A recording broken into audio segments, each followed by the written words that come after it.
नमस्कार दोस्तों। आज की क्लास अपनी है धर्म सुधार आंदोलन। दोस्तों, धर्म सुधार आंदोलन है ये ईसा पूर्व 6वीं शताब्दी में हुआ था। कब हुआ था? ईसा पूर्व 6वीं शताब्दी के अंदर।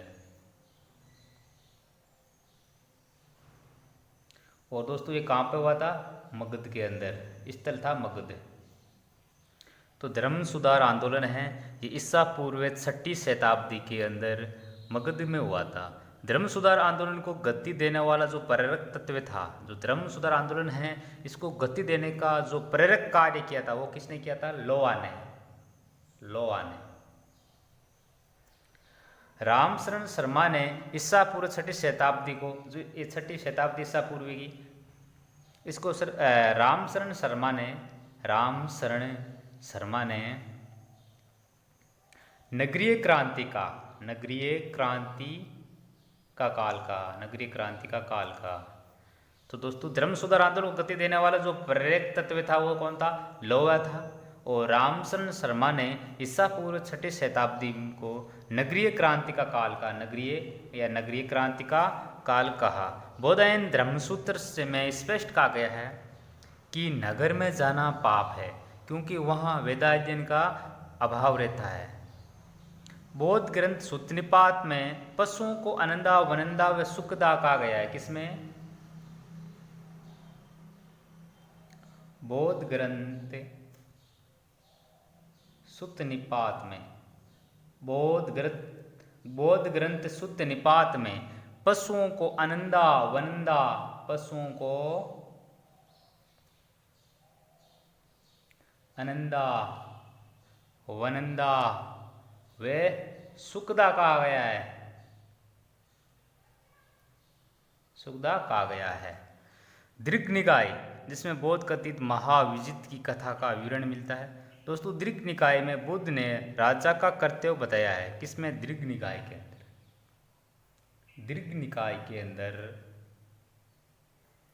दीर्घ निकाय के अंदर बुद्ध ने राजा का कर्तव्य बताया है कि वे किसानों को बीज, व्यापारियों को धन व श्रमिकों को पारिश्रमिक दें। बुद्ध ने आनंद से क्या कहा था? कि सभी संस्कार विविध धर्म हैं, प्रमाद के साथ अपने मोक्ष कर संपादन स्वयं करें। तो ये बात किसको की थी? आनंद को। बुद्ध ने क्या की थी? कि सभी संस्कार वे वेद धर्म हैं, प्रमाद के साथ अपने मोक्ष कर संपादन स्वयं करें। वेदवाद को अस्वीकार कर बुद्ध ने कहा कि वैदिक धर्म हीन विधा है। किसने कहा था? बुद्ध ने कहा कि वैदिक धर्म है वो हीन विधा है। वैदिक मंत्र केवल जलविहीन मरुस्थल तथा पथहीन जंगल है। दोस्तों महावीर के अनुसार जो अग्नि में तपाकर शुद्ध किए गए सोने की भांति पाप मल से रहित और राग द्वेष से मुक्त है, उसे हम ब्राह्मण कहते हैं। दोस्तों बुद्ध का मानना था कि शील एवं प्रज्ञा युक्त मनुष्य ही ब्राह्मण है। बुद्ध का क्या मानना था? बुद्ध का मानना था दोस्तों, बुद्ध का मानना था कि जो दोस्तों शील एवं प्रज्ञा युक्त मनुष्य ही ब्राह्मण है। बुद्ध की आलोचना भी हुई दोस्तों। उनको पूत कथा, बुद्ध को क्या क्या कहा गया? बुद्ध की बहुत सारी आलोचना हुई दोस्तों। बुद्ध को पूत कथा कहा गया। पूत कथा का अर्थ होता है दोस्तों पुत्र के जीवित रहते हुए माता पिता को पुत्रहीन कर दिया। ये कहा गया है दोस्तों इसको वेदवे, यानी पति के रहते हुए अनेक नारियां विधवा हो गई। एक कहा गया है दोस्तों कुलूप छेदक का अर्थ होता है कुल या पारिवारिक जीवन को नष्ट करने वाला कहा गया है। तो बुद्ध की बहुत सारी आलोचना हुई। बुद्ध को पूत कथा, वेदवीय और कुलूप छेदक कहा गया है। कौटिल्य ने राजा को सलाह दिया कि वे अपने ऊपर निर्भर पत्नी और बच्चों की समुचित व्यवस्था किए बिना यदि कोई भिक्षु बनेगा तो उसके लिए दंड की व्यवस्था की जाए। ये किसने कहा था? कौटिल्य ने। गंगा घाटी में बौद्ध ग्रंथ ब्रह्मजाल सूत्र के अनुसार 62 तथा जैन ग्रंथ सूत्रकर्तांक में 363 संप्रदायों का उल्लेख मिलता है। गंगा घाटी में बौद्ध ग्रंथ है ब्रह्मजाल। बौद्ध ग्रंथ ब्रह्मजाल के अंदर 62 और जैन ग्रंथ सूत्रकृतांग, जैन ग्रंथ सूत्रकृतांग में 363 संप्रदायों को लेकर। तो ये जो ब्रह्मजाल है ये बौद्ध ग्रंथ है और सूत्रकृतांग है ये जैन ग्रंथ है। तो ब्रह्मजाल के अंदर 62 और सूत्रकृतांग अंदर 363 संप्रदायों का उल्लेख मिलता है। बौद्ध ग्रंथ के अनुसार इस समय 6 महत्वपूर्ण संप्रदाय थे। जब ये धर्म सुधार आंदोलन हुआ दोस्तों, कब हुआ था? ईसा पूर्व 6वीं शताब्दी में। इस टाइम बौद्ध ग्रंथ के अनुसार इस समय 6 महत्वपूर्ण संप्रदाय थे। किसके अनुसार? बौद्ध ग्रंथ के अनुसार।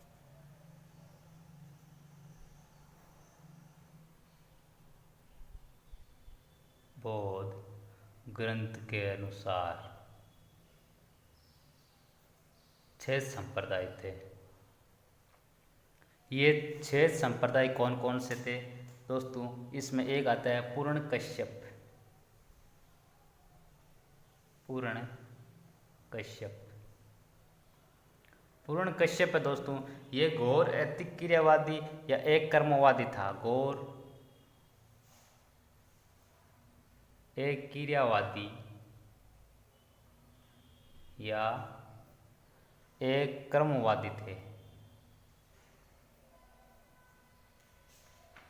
दूसरा दोस्तों आता है, ये जो 6 संप्रदायों में वो है दोस्तों अजीत केस कम्बलिन।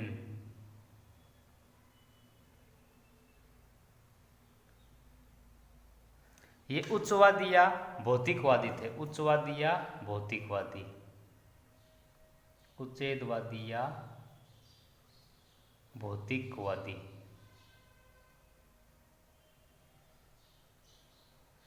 तीसरा है दोस्तों मैखली गोसाल।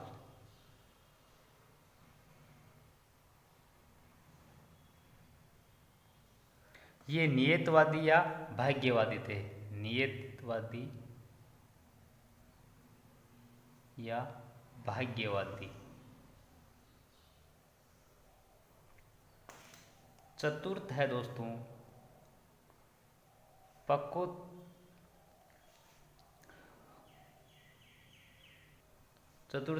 पकुद कत्सायन। ये दोस्तों नियतवादी थे या नियतिवादी।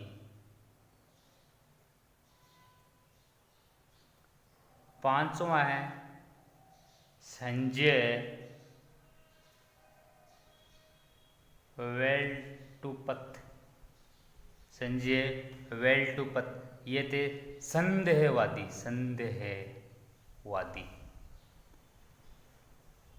और जो छठवां था वो था निगंडनाथपुत। बौद्ध ग्रंथों में महावीर को कहा गया है निगंडनाथपुत। तो बौद्ध ग्रंथों में महावीर को क्या कहा गया है? निगंडनाथपुत। दोस्तों ये पूर्ण कश्यप थे। इसने श्रावस्ती में जल समाधि ली थी। कहाँ पे? श्रावस्ती के अंदर जल समाधि ली। उनको घोर अतिक्रियावादी या एक कर्मवादी कहा जाता है। इनका मानना था कि कर्म का व्यक्ति पर कोई प्रभाव नहीं पड़ता है, क्योंकि न तो कर्म होता है और न ही पुनर्जन्म। ये किसने कहा था? पूर्ण कश्यप ने। अजीत केस कम्बलिन ने दोस्तों ये भारत के पहले भौतिकवादी चिंतक थे। तो भारत के पहले भौतिकवादी चिंतक कौन थे? अजीत केस कम्बलिन। इसका मानना था कि उच्चवादी था। इनका कहना है कि पाप पुण्य सत्य असत्य सब झूठ है, क्योंकि मृत्यु के बाद कुछ भी शेष नहीं बचता है। ये किसका कहना है? अजीत केस कम्बलिन का। दोस्तों जो ये मखली गोसाल है, ये दोस्तों इनका मखली गोसाल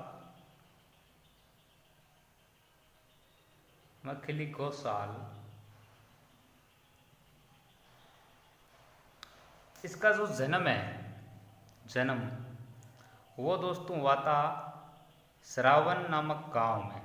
श्रावण नामक के कोई श्रावण नामक गांव है, वो उसकी गौशाला के अंदर हुआ था, गौशाला में। श्रावण नामक के गांव के गौशाला के अंदर इसका जन्म हुआ था। और इसकी जो उपाधि थी, वो उपाधि थी दोस्तों तीर्थकर, अवर्णीय देवता। तीर्थकर अवर्णीय देवता। और मखली गौशाल है, इसकी जो मृत्यु है, मृत्यु हुई थी दोस्तों अजात शत्रु द्वारा किए गए वैशाली युद्ध में। किसमें? अजात शत्रु द्वारा किए गए वैशाली युद्ध के अंदर।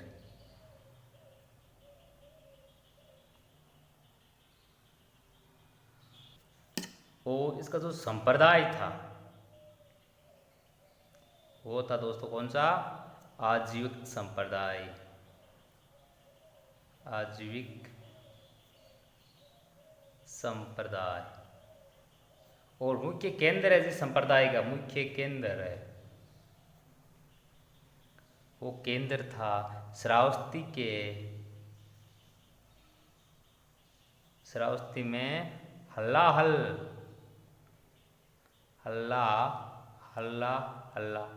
हल्ला नामक के कुम्हारिन का घर। कुम्हारिन का घर।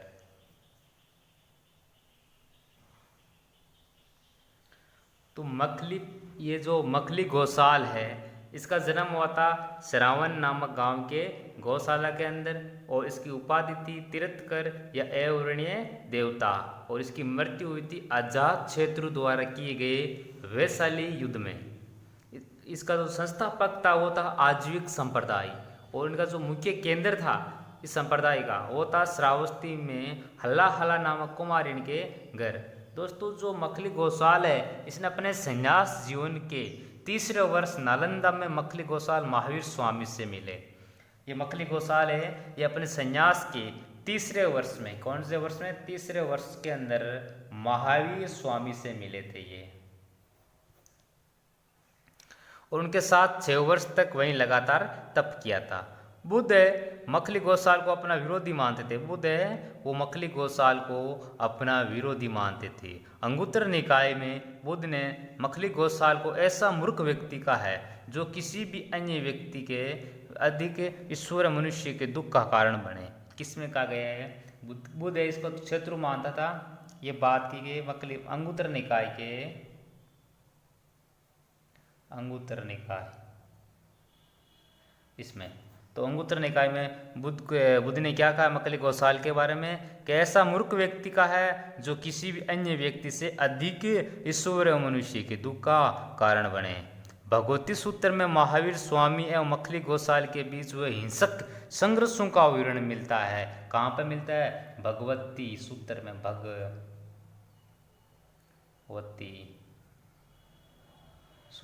भगवती सूत्र में महावीर स्वामी और ये जो मखली गौशाल है, इसके जो बीच हुए हिंसक संघर्षों का विवरण मिलता है। कौशल के राजा प्रसन्नजीत वो आजीविक संप्रदाय का संरक्षक था। जो ये आजीविक संप्रदाय था, मखली गौशाल द्वारा चलाया गया आजीविक संप्रदाय, इसका जो संरक्षक था वो दोस्तों कौशल के राजा था। कौन? कौशल के राजा प्रसेनजीत था, जो आजीविक संप्रदाय का संरक्षक था। और बिंदुसार है, उसने भी संरक्षण दिया था। तो इसको किसने संरक्षण दिया था? प्रसेनजीत और बिंदुसार ने। अशोक व दशरथ ने आजीविकों को गुफाएं प्रदान की थी। चोलू ने आजीविकों के ऊपर आजीविक कासु नामक कर लगाया। किसने लगाया था? चोलू ने इन आजीविकों, ये आजीविक संप्रदाय के जो आजीविक संप्रदाय को जो मानने वाले थे, उन पर चोलू ने एक कर लगाया था। उस कर का नाम था दोस्तों आजीविक कासु। तो इनके ऊपर एक आजीविक कासु कर लगाया था। किसने? चोलू ने। शिल्पाधिकारम में आजीविक संप्रदाय का उल्लेख हुआ है। किसमें? शिल्पाधिकारम के अंदर। शिल्पाधिकारम में। शिल्पाधिकार में आजीविक संप्रदाय का उल्लेख हुआ है। इनका सिद्धांत है दोस्तों ये नियतिवाद या भाग्यवाद था, जिसका सार है कि प्राणी नियति या भाग्य के अधीन सुख भोग भोगता है। प्राणी एवं नीति या भाग्य, इसका क्या सार था? इनका सार था कि जो प्राणी है वो भाग्य के अधीन सुख दुख भोगता है। अब अपन दोस्तों सबसे महत्वपूर्ण संप्रदाय के बारे में पढ़ते हैं, वो पढ़ते हैं जैन धर्म के बारे में। जो अपने राग द्वेष मनोविकारों पर विजय प्राप्त कर ले वे क्या कहलाता है दोस्तों? जीन कहलाता है। तो जीन कौन कहलाता है? जो अपने राग द्वेष मनोविकारों पर विजय प्राप्त कर ले वह जीन कहलाता है। जैन साधुओं को यति कहा गया है। जैन साधुओं को क्या कहा गया है? जैन साधुओं को यति कहते हैं, यति। जैन धर्म में ऋषभ देव से पूर्व कुल चौगदा कुलकर या मनु की मान्यता है। तो ऋषभ देव से पहले कुल कितने कुलकर या मनु की मान्यता है? चौगदा। किससे पहले? ऋषभ देव से पहले। तो ऋषभ देव से पहले चौगदा हो गए। ऋषभ देव कौन से हो गए? 15 नंबर के। दोस्तों ऋग्वेद में इनका पहला वर्ण अयोध्या के शासक के रूप में मिलता है। तो ऋग्वेद ऋषभ देव है, इनका उल्लेख है वो ऋग्वेद में। इनका जो पहला उल्लेख मिलता है कहाँ का शासक?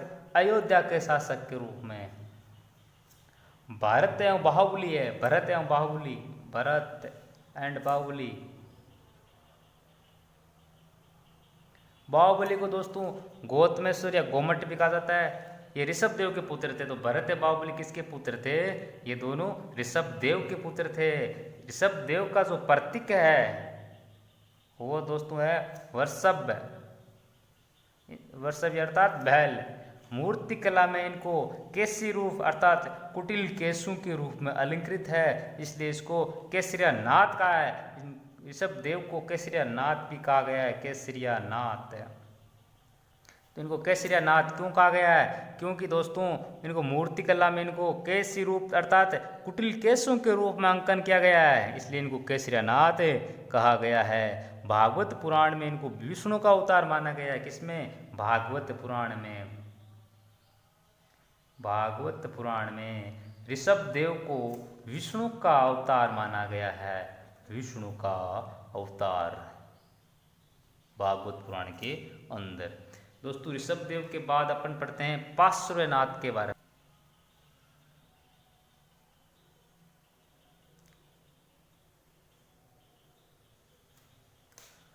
दोस्तों इन पार्श्वनाथ थे, इनकी दोस्तों उपाधि क्या क्या थी? इनकी उपाधि थी दोस्तों एक तो तीन पुरुषादनीय,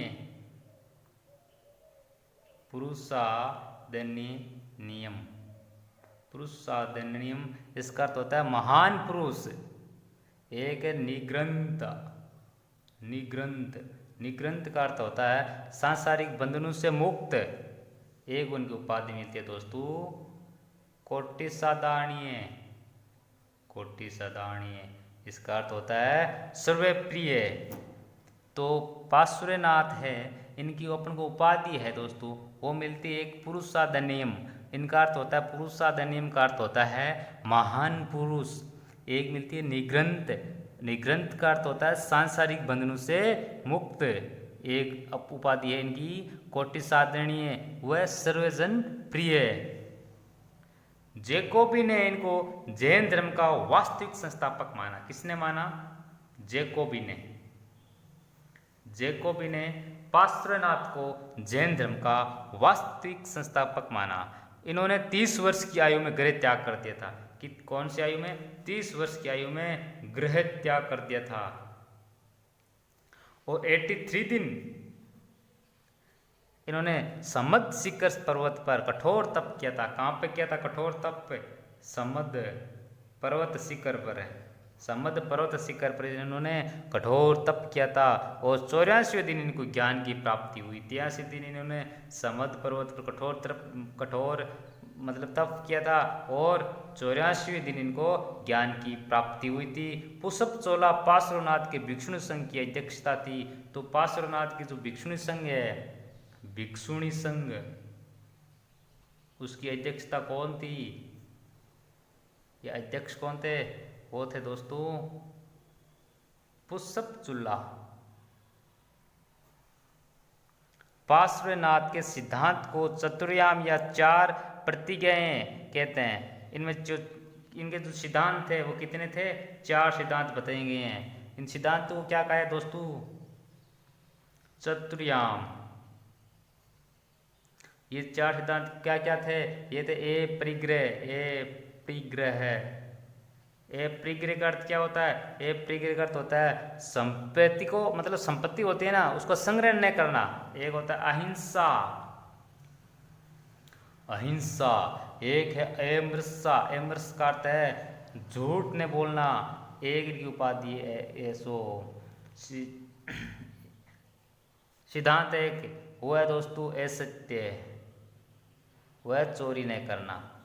तो पार्श्वनाथ के जो सिद्धांत है चतुर्याम, उनमें है ए परिग्रह। ए परिग्रह का अर्थ होता है, ए परिग्रह क्या अर्थ होता है? संपत्ति को संग्रह नहीं करना। एक अहिंसा, एक अमृतसा, अमृतसा का अर्थ होता है झूठ नहीं बोलना, झूठ नहीं बोलना।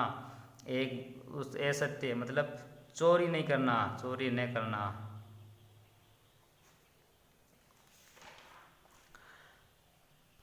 अब पढ़ते हैं दोस्तों अपन महावीर स्वामी के बारे में। महावीर